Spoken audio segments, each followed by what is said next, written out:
Hello, mutants. I'm Mutisha, the movie goddess, and you're watching Mutant TV.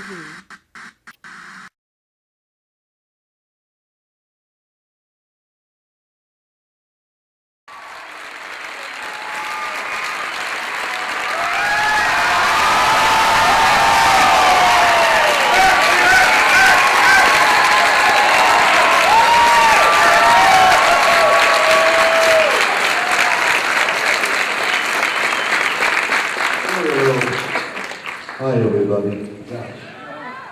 Yeah. Who said you could sit down? So, I'm here in Louisville. I'm home in Kentucky. Did you know that? And I'm trying to get close to the audience. There's 17 microphones right here. So, I have a home in Lexington. Okay, that's what Lexington. Outside of Lexington? Outside Versailles? Yes. Yes. Outside of Versailles? Yes. My home is on a bluff, and then over there is a buzzard, is where buzzards fly.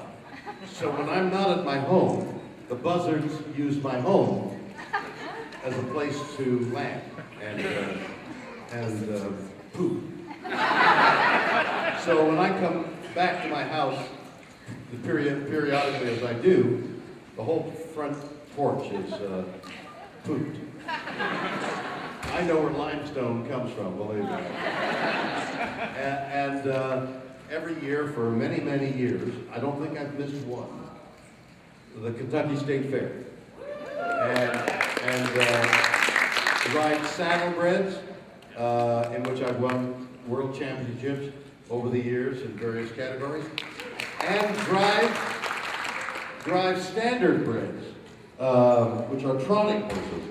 In our discipline, it'd be funny if I fell and broke my head. See how funny that is? Good for one laugh. That's a one laugh joke. And then they go, ooh, look, he's writhing in pain. And then, as I did actually here in Louisville, a horse reared up at the Kentucky State Fair and fell on me. It reared, and as it was coming down, I was on, like still on his back. He'd done it so quickly, and I'm thinking, oh my God, I'm going to be crushed. At the last second, the horse fell to the side, wrecked my leg, and I go to get up, and I fall down because I can't stand on my leg. I get up and I fall down. And the guy jumps on me. He says, "Stay down." He said, "We've sent for an ambulance." And I said, "Don't send for an ambulance." And he said, "You could be bleeding inside." And I said, "Send for an ambulance." So they send for an ambulance, and the guys come rushing in. And I guess, you know, the Captain Kirk thing, or so they load me on the gurney and they throw me into the ambulance. I used to do a show called Rescue 911. So in every Rescue 911 that I know of, when they put you in the gurney, they tie it down. There's a nurse there, put the oxygen over, you know, she tests you, she says you're all right. They threw me in the gurney, and they took off. They forgot to tie the gurney down. So we're weaving through the streets of Louisville on the way to Humana Hospital, emergency. And I'm slamming against the side. Well, I was dying, I'd be dead by the time. So they finally opened the back door, and three doctors are outside smoking a cigarette. It's Louisville, what are you going to do? The tobacco center of the world. So they look at me and they say, "Oh, look, Shatner, he's shooting Rescue 911. I said, I'm dying!" So they take me into the emergency room there. The doctor says, "Here's a bottle. Go to the men's room and fill the bottle, pee in the bottle." He wanted to see if I was bleeding inside. I said, if I could pee in the bottle and walk to the men's room, I wouldn't be here. He says, all right, and he closed the curtains around the emergency bed. So I'm peeing in the bottle. I'm sorry, I don't know how many children are in the audience. But Captain Kirk is peeing in the bottle.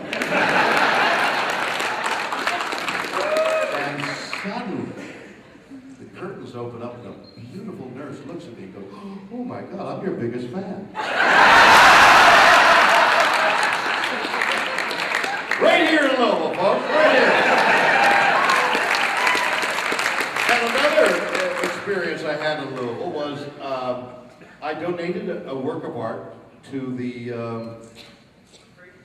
yes, what is it? Fraser. To the Fraser Museum. There's a work of art done by Dow Blumber, who lives not far from here, lives in Kentucky. One of the great sculptors in America, Dow was a horse trainer. Listen to this. This is good. Dow, excuse me. Is there any water? That's a Behind you, behind you, behind you, behind you. Behind me is water. There's a bottle of water behind me. I got it. I can read it. So, which story was I about to tell you before?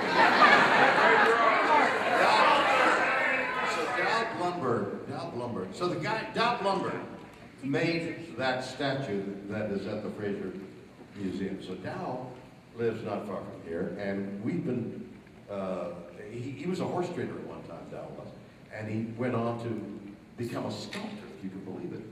And mostly he sculpts horses. Well, we've worked together on a more than one sculpting piece, and a year ago, he called me and said, I'd like to do a motorcycle. So I said, well, draw me some stuff and tell me. So he draws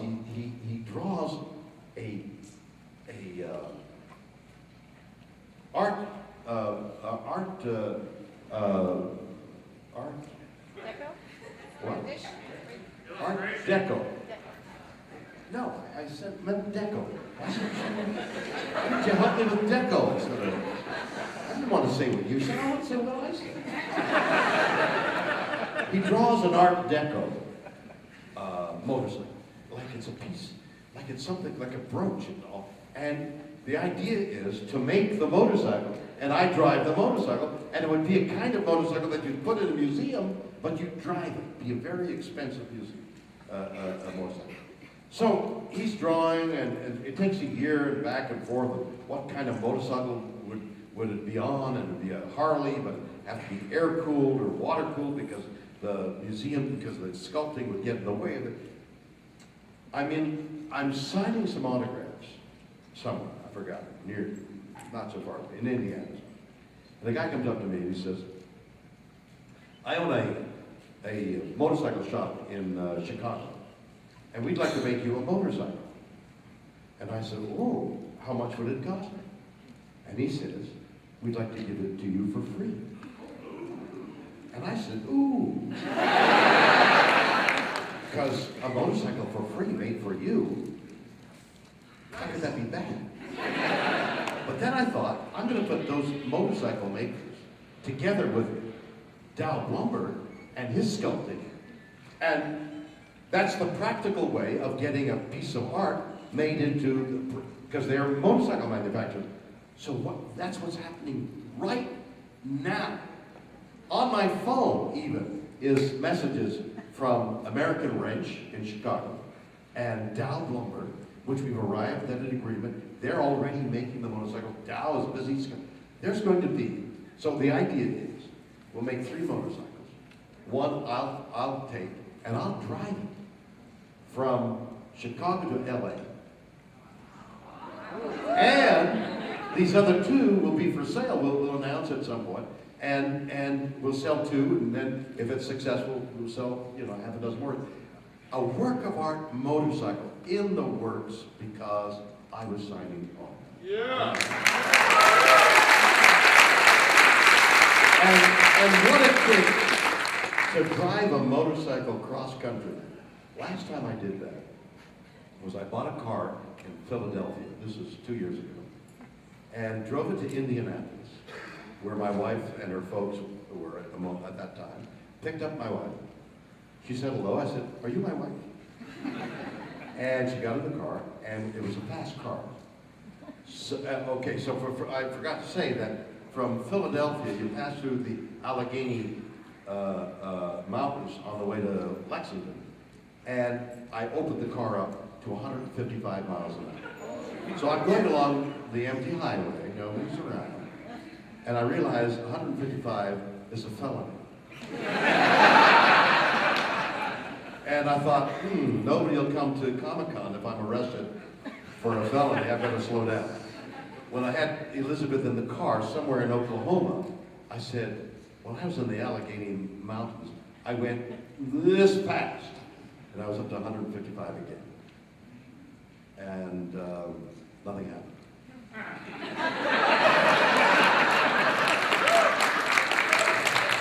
Okay, so that's my way of warming you up to say hello. I'm so glad to be here, to be among you. And this is the other place I call home, Kentucky. I have a lot of horses here. I'll be at the Kentucky State Fair. In fact, I'll be in Shelbyville next week at a horse show. I'm driving a standardbred at great speed. I guess I'm a speed junkie, an adrenaline junkie. And I won a world championship at Louisville last year with a drive of Thunderbolt. And I'll be going again this year at the State Fair, but a warm-up class at Shelbyville next week, not far from here. So if you're around, come and see some fun. Do any of you go to the horse shows that go on all year, all summer long? Only a few, yeah. Well, there is a tradition here in your state and a few other surrounding states, but not too many, where saddlebreds, the most beautiful horses in the world, compete. And they are traditions. Been going on for a couple of 100 years, these horses. And it's a beautiful summer evening. You know, you come and you see and you watch, you buy a hot dog or a lemon shake or a, you know, and it's just traditional. It's traditional Kentucky fun. And the State Fair, you gotta go to, because that's Louisville is the place to come to at the State Fair. So, and in that horse arena, some marvelous things take place. So I urge you all to make sure you go see it. You got a question for me? I do, actually. Bill, first of all, I have to say it's an absolute honor to speak with you. Thank you. I am a New York City actor who actually has a film tonight at 7:30 in the Wolfman Room. But outside of that, as a fan of pretty much everything that I know of that you've done. And there's some things you don't know that you should. I'm sure there are. But I happen to know from Star Trek, straight on through T.J. Hooker and Howard Stern's Room, straight through to what you're doing now. I've noticed as an actor an unbelievable ability to, you know, take on different personas. You can play the serious dramatic role amazingly well, as I am sure most of the audience will admit. And also, it's just my opinion, as an actor that studies the craft, that you have the best comic timing of anybody on television today. I want to clearly understood. I haven't asked the question yet. I haven't asked the question yet. But my question is very simple. As an actor getting into the business, what advice do you have, considering that you have so much longevity in your career and you've been wildly successful from the time you were a young actor to the time that, you know, however old you are now? What advice would you give? The decrepit man I am now. What advice would you give? And secondly, I am a struggling actor and I don't have the money to pay for a photo. I'd like to take one with you at the day. And what's your question? I love the announcement. What advice? I love the announcement, and I'm going to have it printed up. But what's your question? My question is very simple. What advice would you give, as far as I'm concerned, the most successful and talented actor that I know of, that I have the opportunity to ask this question of, would you give to a young actor getting into the business today? Well, that's a complex question. Well, I need a really quick answer because they don't care about my life. No, we all care. We're all connected. And I'll treat that as a serious question, because usually I say, you know, no, I meant it. Go be an accountant. That's the best advice I can give. But I'll treat it more seriously, because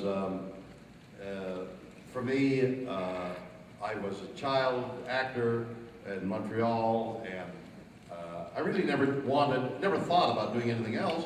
I never told my parents until I was in university, but I never wanted to be anything. I never thought about being anything else but something in the entertainment field. And at university, I wrote, acted in college musicals. I did all kinds of related things, but I've never driven a taxi. I've never washed dishes. I've made my way. I've never taken an unemployment check. I've never gotten any extraordinary help that I could point to and say that person helped me. It's been step by step on my own, and mostly that's the story of every actor, with the exception of those very few who either are lucky in terms of being in the right place at the right time, or they look exactly what the director, producer want, or they're so extraordinarily talented that it seems obvious they can't do anything else but being an actor. Well, but for those of us who are left, the answer to being an actor is pursuing the job. And pursuing the job means being patient through the years. And in order to afford the years, you have to allow yourself to have an alternate ability to make a living. Because, and this goes for every profession and every life, somewhere in the early 30s of your age, there comes a time when you say, am I fulfilling the dreams of 20? And what will I do when I'm 40? Early 30s, you're thinking family, you got a little family, you're going to make a little family. Suddenly, you're not on your own eating Kellogg's cereal morning, noon, and night, and getting by panhandling with whoever you can, shagging money in some way, living by your wits, which is great adventure when you're 20. But 30s, you're starting to come to grips with life and what's going to be like for the rest of the time. And the way to deal with that we all know is a cliche, but it is really true, that's why it is a cliche, is to find an alternate way of making a living so that you can afford to wait and pursue the job, okay?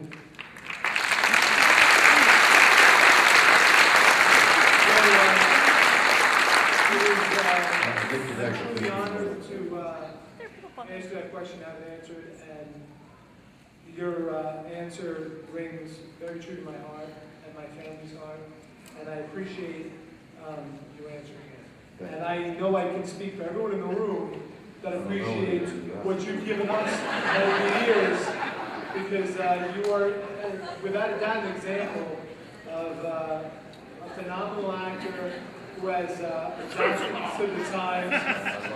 You know what? It means it.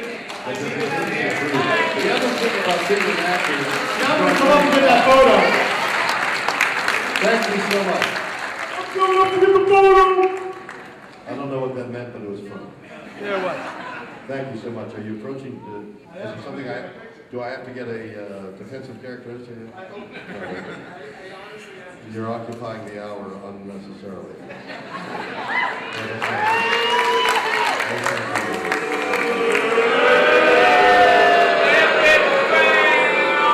You're messing me up.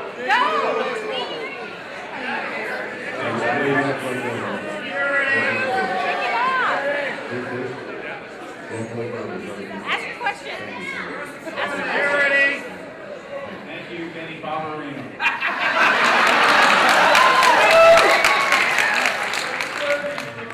My name is Mike, and I'm not an actor.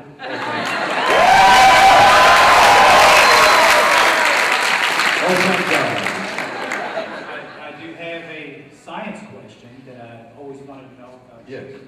Obviously, you portray probably one of the greatest heroes in science fiction ever.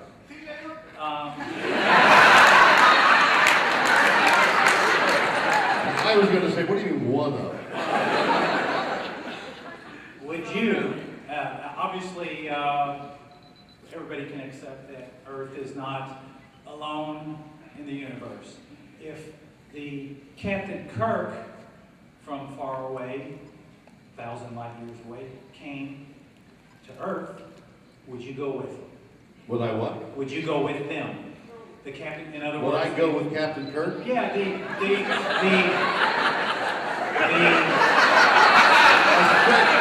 Jack Benny would say.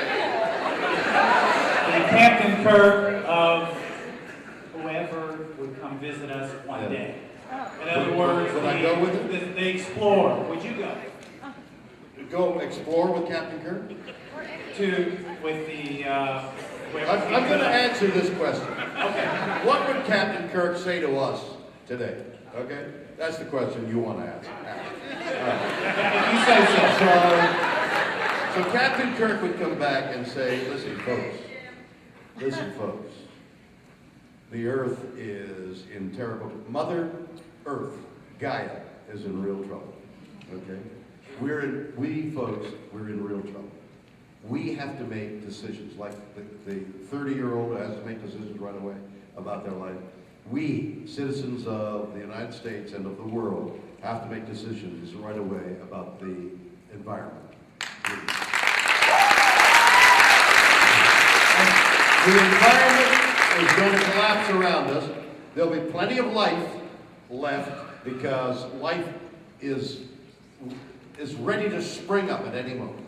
So what will happen in the very near future is that the toxicity of the water and the air and the earth will kill us human beings and other higher primates. Most of life will not die, and within a short period of time, after the humans are gone polluting the earth, life will resume its burgeoning course, and something else will arise in its place. It has always been that. But if we human beings want to be around to watch that, we have got to clean up our earth.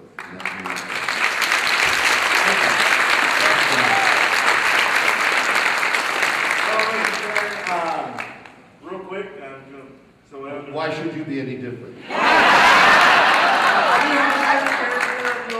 Denny Crane, I was wondering, if you could give us a Denny Crane. Denny Crane? Yeah, you know what you're saying?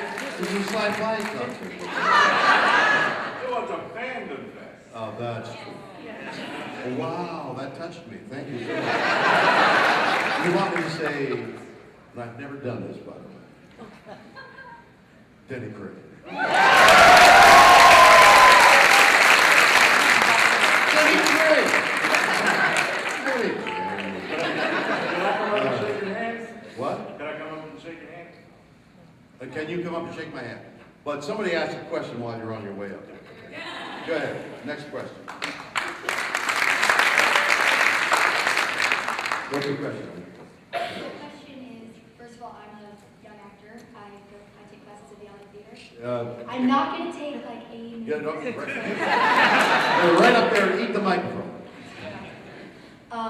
Yeah. I was going to ask, did you keep a Tribble? No, I have. If you had told me, why didn't you tell me? If I had known how valuable all that stuff would have been. Nobody told me. I ripped off the shirt, I threw it on the ground, I took off the pants, I ran out. And then I heard, years later, that at a stage, a huge stage, sound stage, filled with props from all the movies, somebody came in through the roof and stole hundreds of thousands of dollars of tribbles and shirts and costumes. They got, the whole studio was, and they didn't even, the studio didn't even know. Oh, we lost some clothes. Years later, they were for sale and all, every convention. These things turned up, like the paintings stolen out of Holland. Suddenly turned up someplace. These wardrobe and tribbles. Have you got a tribble? Has it been stolen? What do you got? In terms of memorabilia from Star Trek, what do you got? Not you. Her. You don't actually have anything? Well, I mean, my mom does. Your mom has the memorabilia?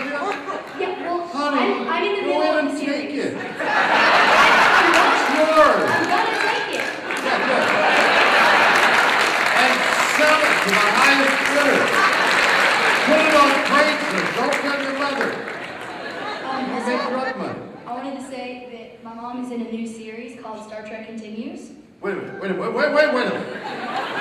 Your mom's in a new series called Star Trek Continue? Yes, it's a web show. It's a web show. Yeah. Really? Is she in that web show that I've seen from time to time? They actually only made one episode. How do they do that? It's popular, isn't it? Has anybody in the room seen it? That's how popular it is. Have you guys seen the web show? One of them.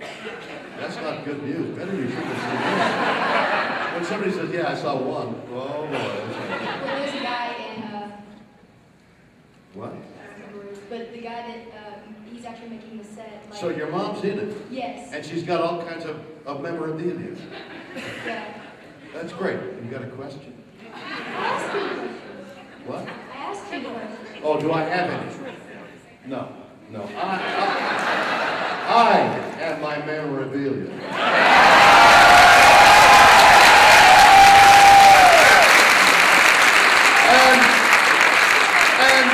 And the older I get, the more valuable I get.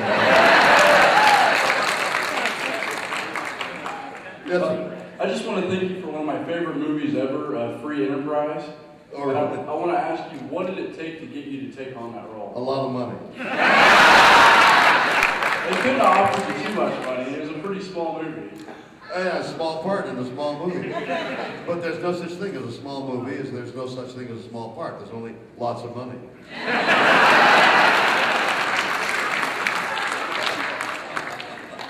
It wasn't a bad movie. Okay. Oh, look at you. You're in your bathrobe.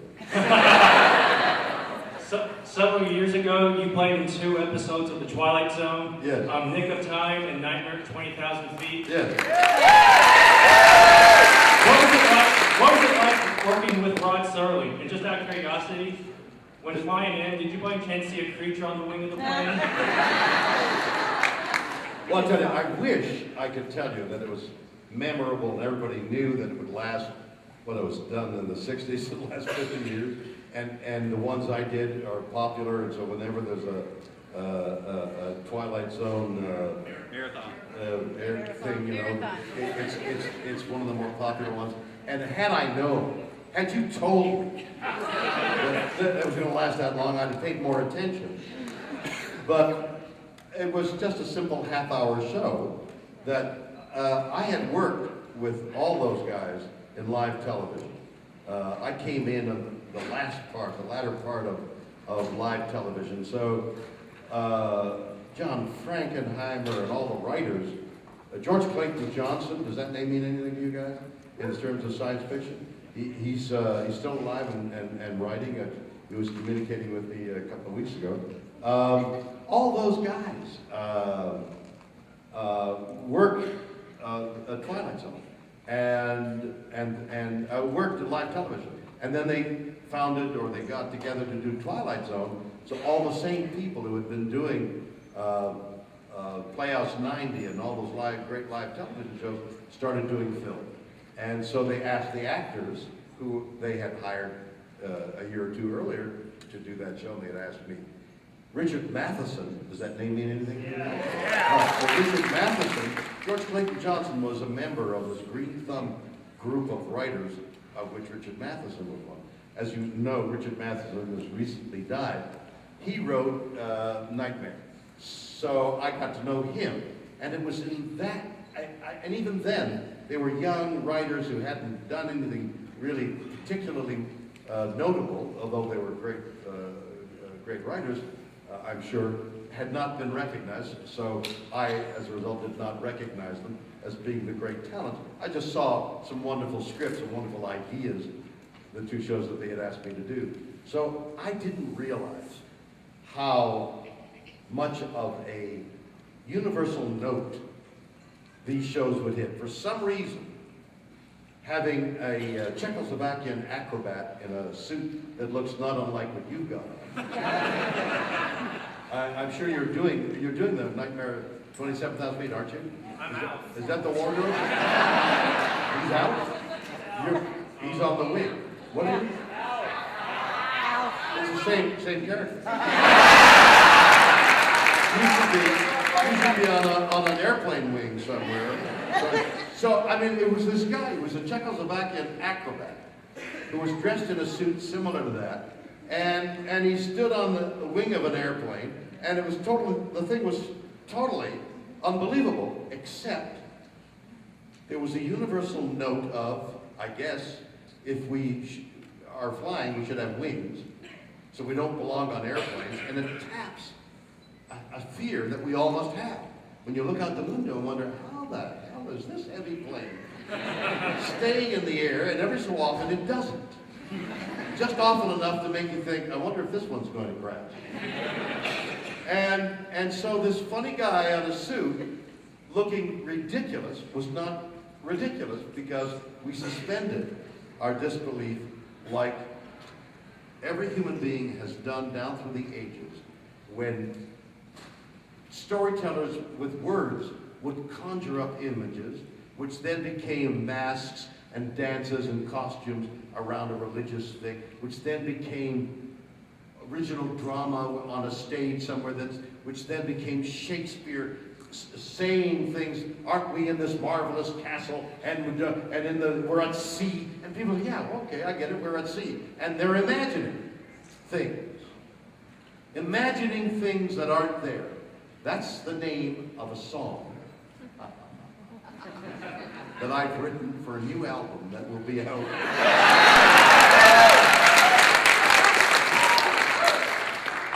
It's called, the album is called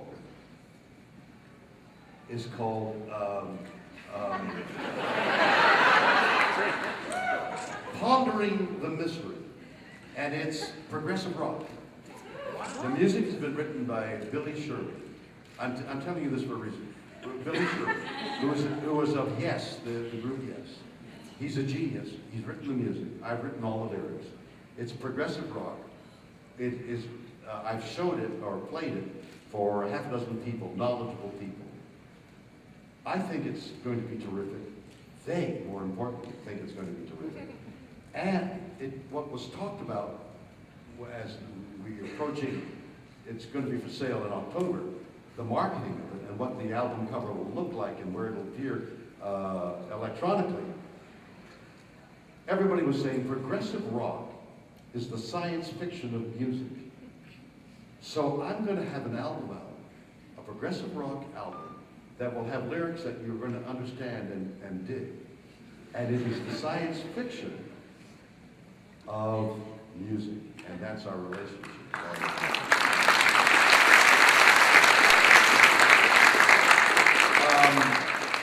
What was the question? What was I saying? What was I answering? Yeah, I must have answered it, right? Yeah. What's your question? Just want to say, Closer to the microphone. Yes, sir. I want you close to the microphone. Yes, I'm tall. I'm so damn tall. Look at me. Can you pull the damn thing up?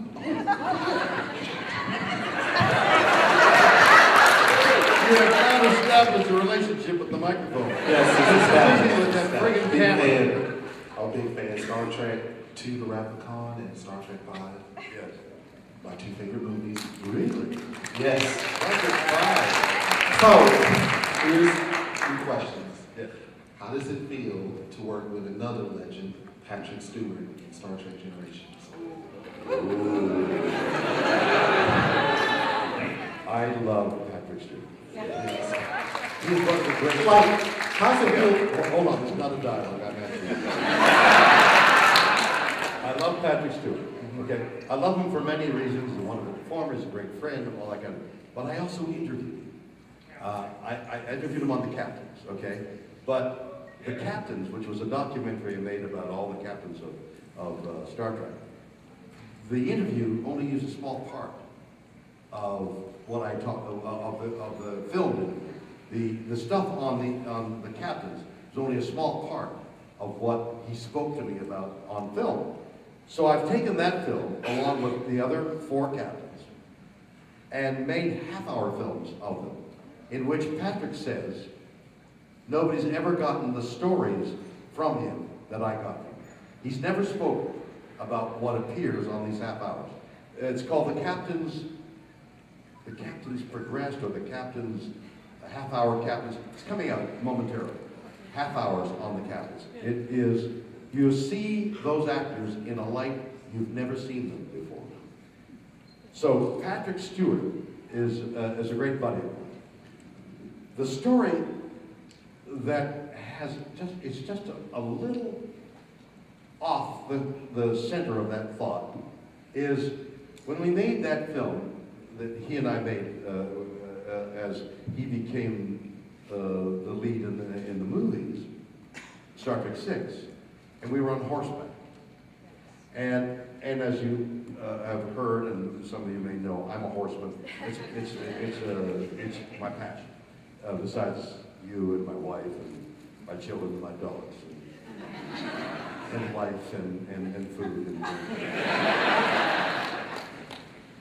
So Patrick turned to me for advice on, because we were going to spend all day on a horse, which if you're not a horseman, even if you are, can be damaging. For example, I did a 25-mile run some years earlier. I didn't know about it. When I finished, my boots were filled with blood because I had rubbed myself raw. So the guy said, well, you got to wear nylon. You got to wear women's nylons inside, and you avoid the chafing that way. I said, God, I wish you had told me that before. Like I wish that young lady had told me about getting memorabilia before. So I'm now on the horse with Patrick, and I said, Patrick, did you put on the nylon, the women's nylons? And he said, no, I didn't. I said, Patrick, you better go and put them on because you'll change. So he goes into the dressing room, and when he emerges, he's wearing women's nylons. I said, no, Patrick, on the inside.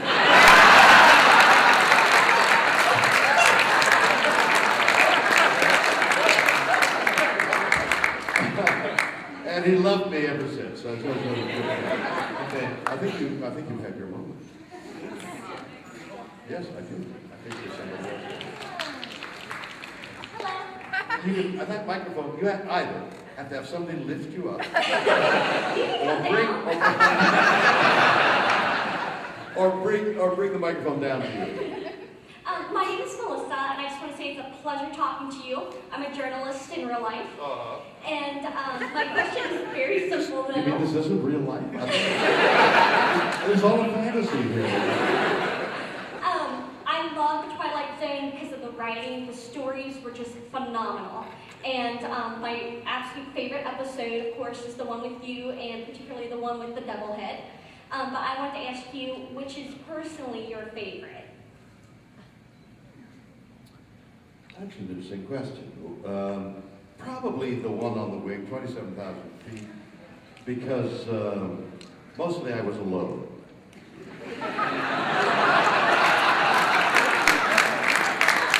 I think maybe that one, because, I'll tell you what, because there was a time, I have three girls, I have three daughters, who now have families of their own and children of their own. It's the greatest joy of my life. But when we used to take airplane trips, they'd say, Daddy, do Nightmare 27. So I'd look out the window and I'd say to the we call them stewardesses then, what do we call them now? Flight attendant. Flight attendant! It's too many words. Stewardess! She'd come around, yes? I'd say,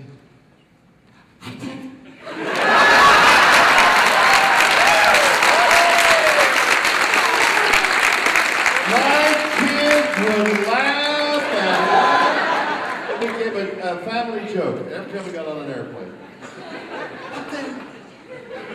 And then the stewardess would, Thank you. yes? Okay, so everybody else is telling me what their job is, so I'm a geologist. You're a geologist? Well, in progress, but still. I wanted to ask you this question. Does a geologist think at everything? You pick at your wife. Well, we're the sexiest of scientists. You're what? The sexiest of scientists, because we can like hit a rock and then diamonds come out, and women love that. Boom! But I wanted to ask you this question. That's sexy. I wanted to ask you this question when you were on the NPR. I think it was like Fresh Air with Terry Gross or whatever. But I was on my way to a job interview, so I had to hang up, which sucked. But Captain Kirk in the later years had a lot of interests, such as like horseback riding, things like that, historical artifacts. And I was wondering how much input you had to the creation and development of Captain Kirk towards the end, like your love of horses and things like that. Did you have a lot of input? Yeah. Sure, they were writing for me, and I've become quite adept, a horseman. You know, I look comfortable in the saddle because I am. So when I'm doing a show and they're looking for color they might choose to put me on horseback because they know I'm comfortable there, and that's exactly what happened on Star Trek. Okay, and then one quick follow-up. When they dedicated the Enterprise, the shuttle, you weren't there. Did you have something going on, or? Yeah, I know George Takei makes a big fuss over that. But I work.